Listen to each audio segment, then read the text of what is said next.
She cried alone under twin moons, hoping the human would come back. Zara pressed her silver hand against the cold glass window and watched the twin moons rise over the frozen wasteland of her dying world, and her heart ached with a pain she had never known before, because the human was gone and she did not know if he would ever return the Valkyrie. People had ruled this sector of space for 10,000 years, and they were powerful and ancient, beautiful with their pale blue skin and silver eyes that could see through lies, but now their sun was dying, and their planet was freezing, and their technology could not save them. And Zara was a scientist and a leader, and she had searched every database and every ancient text for a solution. But there was nothing. 3 cycles ago, the human ship had appeared in their orbit, and it was small and strange and made of materials the Valkyrie had never seen before, and when they scanned it, their instruments could not understand how it worked. Because human technology was different and wild and built on principles that seemed to break the laws of physics that the Valkyrie had studied for millennia. The human who came down to their planet was named Adam Cole, and he was tall with dark hair and green eyes, and he smiled easily, which confused Zara because her people did not smile much anymore, and they had forgotten how to hope. But this human looked at their frozen cities and their dying sun, and he did not seem afraid. Zara was assigned to escort Adam and to learn about his people, and at first she was cold and formal because the Valkyrie did not trust easily,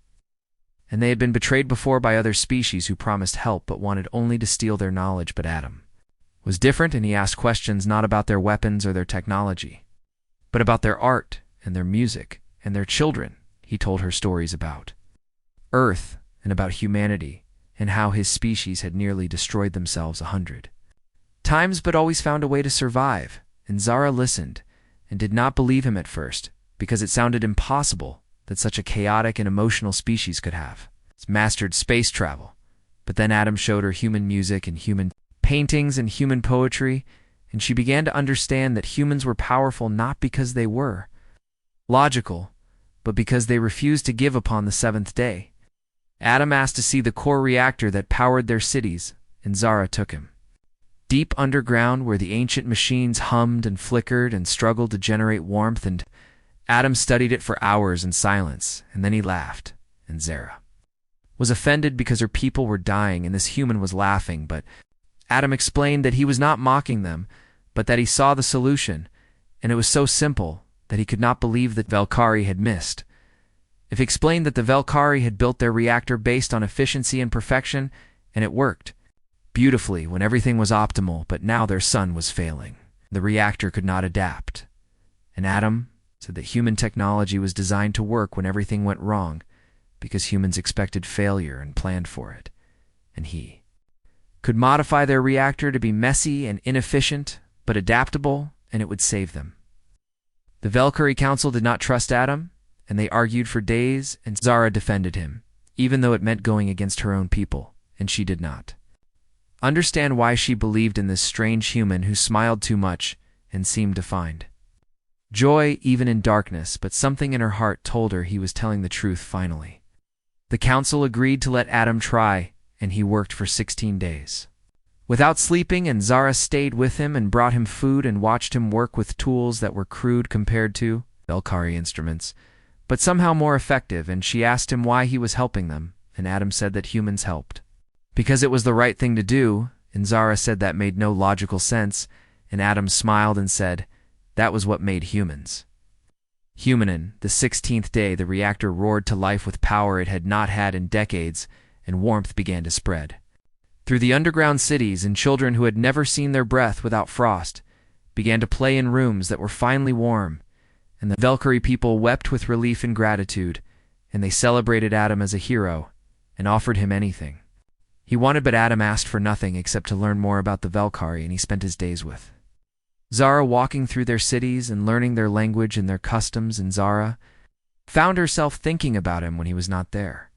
and she dreamed about his smile and his laugh.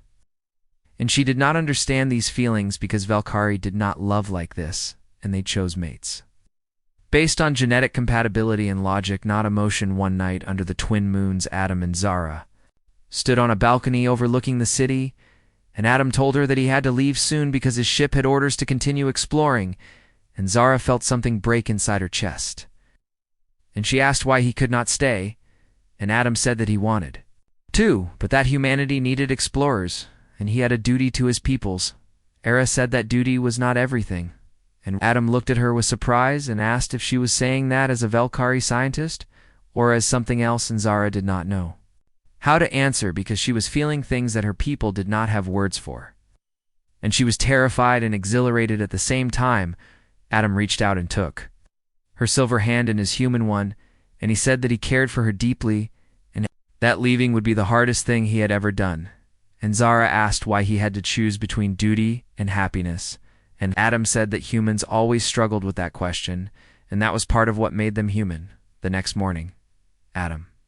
received a transmission from his ship, and his face went pale, and he told Zara that there was an emergency, and he had to leave immediately because a human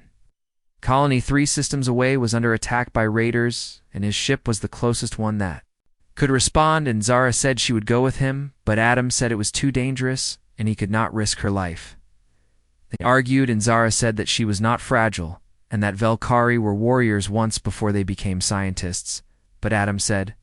that this was not about strength, but about the fact that he could not focus on saving the colony if he was worried about her safety, and Zara understood, but it did not make the pain any less. Henny Lasadam kissed her forehead and promised he would return as soon as the colony was safe, and Zara held him tightly and memorized the feeling of his arms around her, and the smell of his skin, and the sound of his heartbeat, because she knew that promises were fragile things in a dangerous universe's ship lifted off and disappeared into the stars, and Zara stood alone on the landing platform and watched until she could not see even the smallest glimmer of his engines, and then she went to her quarters and cried for the first time since she was a child, because she had learned from Adam how to feel, and now she understood both the beauty and the pain of emotion. Days turned into weeks, and weeks turned into months, and there was no word from Adam, and Zara worked and studied and tried not to think about him, but everything reminded her of his smile and his laugh and his ridiculous human optimism. And the other Velkari noticed that she had changed, and they did not know what to make of their logical scientists who now sometimes stared at the stars inside. She searched the human communication networks for any news about the colony or about Adam's ship, but the information was restricted, and all she could learn was that there had been a battle and that casualties were reported. But no names were given, and every day she woke up hoping for a message, and every night she went to sleep with tears on her silver cheeks, though. Twin moons rose and set and rose again, and Zara began to lose hope because 6 months had passed with no word, and she knew that space was dangerous, and that humans died just like every other species,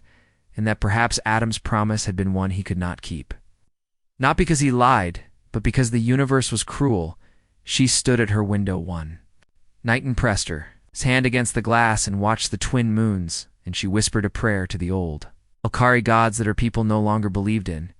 and she asked them to bring Adam back to her, or at least to let her know that he was alive somewhere and happy, even if he could never return. The next morning, alarms rang through the city because a ship was approaching, and it was transmitting human identification codes, and Zara ran faster than she had ever run before, and her heart was pounding so hard she thought it might break through her chest, and she reached the landing platform. Just as the ship touched down, the door opened, and Adam stepped out, and he looked tired, and he had a scar on his face that had not been there before, and his uniform was worn and patched, but he was smiling,